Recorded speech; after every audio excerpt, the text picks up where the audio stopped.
সম্মানিত দর্শক, আসসালামু আলাইকুম রহমতুল্লাহি ওবারাকাতুহ। সম্মানিত দর্শক, যারা আমাকে দেখছেন এবং যারা আমাকে শুনছেন, শুভেচ্ছা এবং স্বাগত।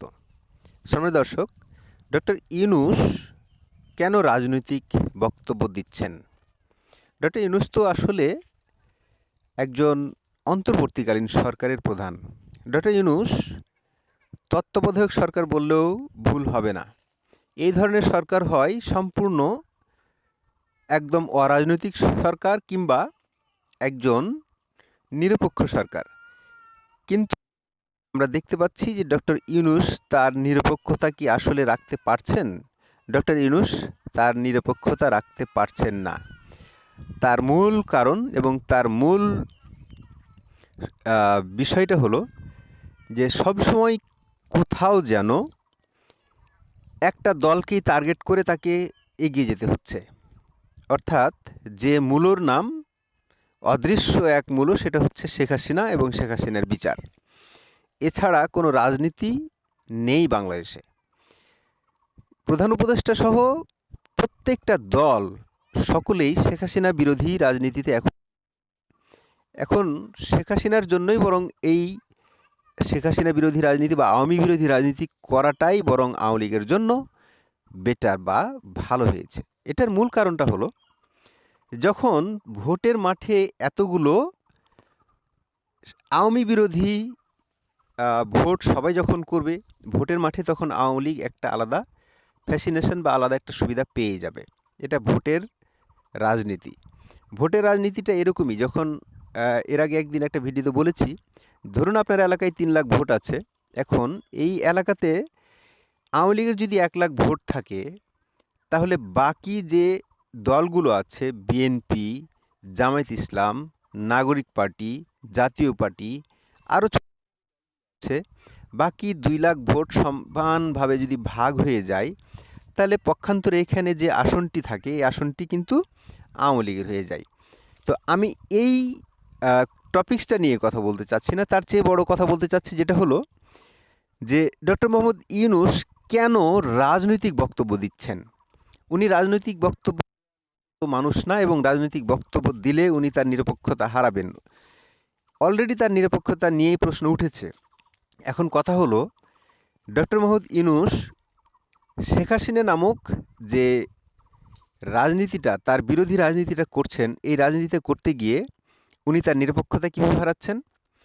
উনি সবসময় আওয়ামী লীগকে যখন ফ্যাসিস্টের দোসর এসব বলছেন, তখন একদম পুরোপুরি রাজনৈতিক বক্তব্য হয়ে যাচ্ছে। পুরোপুরি রাজনৈতিক বক্তব্য, যত বড়ই তার দুশমন হোক না কেন, এটা ব্যক্তি পর্যায়ে চলে যাচ্ছে। কখনোই উনি এটা দিতে পারেন না। কারণ যেহেতু আপনি একটি করেননি, সুতরাং আপনি কখন না আপনি কারো উপরে রাগের বশীভূত হয়ে আপনি প্রতিহিংসার রাজনীতি করবেন এবং রাজনৈতিক বক্তব্য দিবেন, তা হবে না, তা হতে পারে না। কারণ আওয়ামী লীগ এখনও কাগজে কলমে বৈধ একটি দল। এইভাবে আপনি কথা বলতে পারেন না। এভাবে কথা বললে আগামীতে যদি আওয়ামী লীগকে আপনি নিষিদ্ধ, আপনার কথাতে বোঝা যাচ্ছে আওয়ামী লীগকে আপনি নিষিদ্ধ করবেন না, কিংবা করার মতো ক্ষমতা আপনাদের নেই। যদি করার মতো ক্ষমতা আপনাদের থাকতো, তাহলে আপনি এতদিনে আওয়ামী লীগকে নিষিদ্ধ করে দিতেন। এখন যে আওয়ামী লীগকে যদি আপনি নিষিদ্ধ, তাহলে আওয়ামী লীগের বিরুদ্ধে আপনি এত কথা বলবেন কেন? আওয়ামী লীগ যদি আগামী ভোটের মাঠে থাকে, তাহলে আপনি তাদেরকে ইনজাস্টিস করছেন। আপনি কোনো বিচার ছাড়াই আপনি কাউকে বিচারের বা কাউকে অপরাধী বলে দিচ্ছেন। ডক্টর মোহাম্মদ ইউনূস, আপনি কেন এই তর্ক বিতর্ক আপনি জড়িয়ে যাচ্ছেন? আপনি একজন সম্মানিত মানুষ। আপনি আপনার সম্মান নিয়ে কি আপনাকে আপনাকে সরকার পরিচালনা করা উচিত না? যেখানে দেশের আইন শৃঙ্খলা পরিস্থিতি এতটাই বাজে, সেখানে আপনি প্রতিহিংসা রাজনীতি যেন একজন আওয়ামী বিদ্বেষী একজন রাজনীতিক।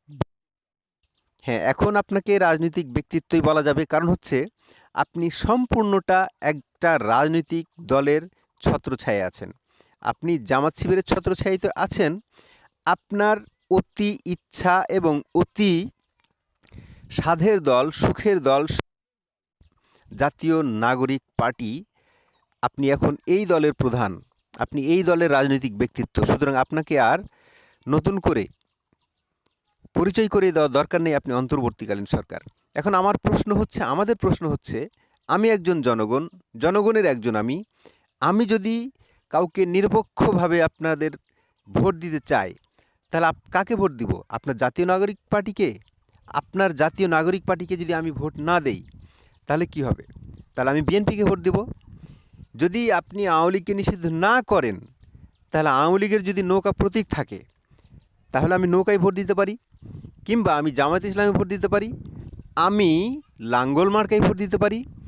কিন্তু সেই পরিবেশটা কি আপনি রেখেছেন? মোটেই নেই। সুতরাং আগামী দিনে আপনার অন্তর্বর্তীকালীন সরকার টিকবে তো? আপনি যেভাবে রাজনৈতিক বক্তব্য দিচ্ছেন, আপনি দোসর, ফ্যাসিস্টের দোসর। শেখ হাসিনাকে আপনি ফ্যাসিস্ট, একনায়কতন্ত্র, স্বৈরাচার, যত যা কিছু আছে পাচ্ছেন, আপনি সব কিছুই আপনি শেখ হাসিনার উপরে চাপিয়ে দিচ্ছেন। দেশের আইন শৃঙ্খলা পরিস্থিতি ভালো না, আপনি শেখ হাসিনার উপরে চাপিয়ে দিচ্ছেন। দেশে চুরি, ডাকাতি, মব কিলিং, মব ডাকাতি হচ্ছে, যার তার বাড়িতে ঢুকে পড়ছে মানুষজন, তৌহিদি জনতা।